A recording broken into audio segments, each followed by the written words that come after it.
So the Bureau XCOM Declassified is the origin story set in 1962 North America, essentially setting the tone for the nexus, that flashpoint where XCOM comes into being. And this all starts from a very clandestine group formed by JFK and his group of CIA agents formed the Bureau, but very quickly, based on an alien invasion, they realign themselves and take on an alien threat head-on in North America. Well, every other XCOM game out there has been set in the near future, whether that was 1999 of the original game or sometime after 2013 for Enemy Unknown. For our game, we decided to take a look in the past, to go back to tell a story that hadn't been told yet in the XCOM universe, which was what series of events could have happened to make an organization like the full-fledged XCOM that we all know and love even possible. The things that we feel that really differentiate the product start with the tone and the setting, right? Like we've got this really rich and unique, juxtaposition of the sort of the 1960s as we know it versus the current interpretation of modern technology and alien threat. You don't see a lot of that when you refer to old 50s movies. Usually you see UFOs hanging on a string.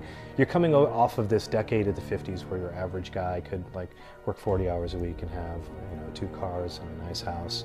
And so there was this feeling that nobody wanted any disruption in their lives. So what is really cool to me is the fact that you can really, imagine in the 60s that there is a bureau, and that there was a bureau of some sort in that time period that was under the radar, completely unknown to the public, with similar goals to what we're communicating through XCOM, but just in a different light.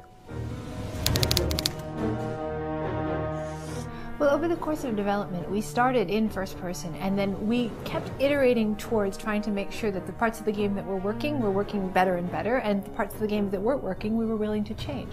It was really a journey from that first person view of the game that we showed in 2010 to the first third person hybrid that we showed in 2011, where you can see the beginnings of what we're calling battle focus mode now. But it was a little different too. We were still trying to get that feeling of teamwork, the feeling that the player could really have to be responsible. We could hold the player responsible for the decisions that they made for their team, and if they make a mistake and lose one of their agents, they would have to deal with the consequences of that. The integration of permadeath, right? The seriousness of your consequences and your actions, and how that can actually impact your gaming experience for not just for the moment, but for a long duration of time.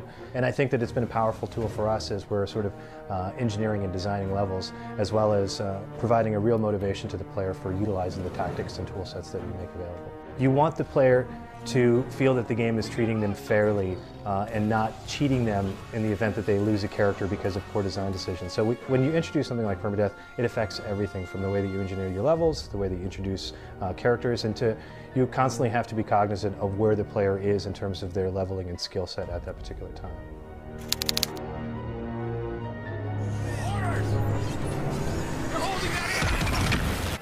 XCOM is a game that requires skill. It requires a player to bring their they're going to be outnumbered on the battlefield. The tech that the outsiders bring is going to be far superior to anything that your team has ever seen, until you, of course, take it and use it against them. And our game really requires people to bring not just their twitch, but their skill, their ability to plan for a team, their ability to use tactics, the ability to take any advantage possible on the battlefield. And we think that that is a core value of the XCOM franchise in general, just having an extremely difficult game that it requires everything you've got to succeed in, and even when you give it everything you've got, sometimes you still have setbacks.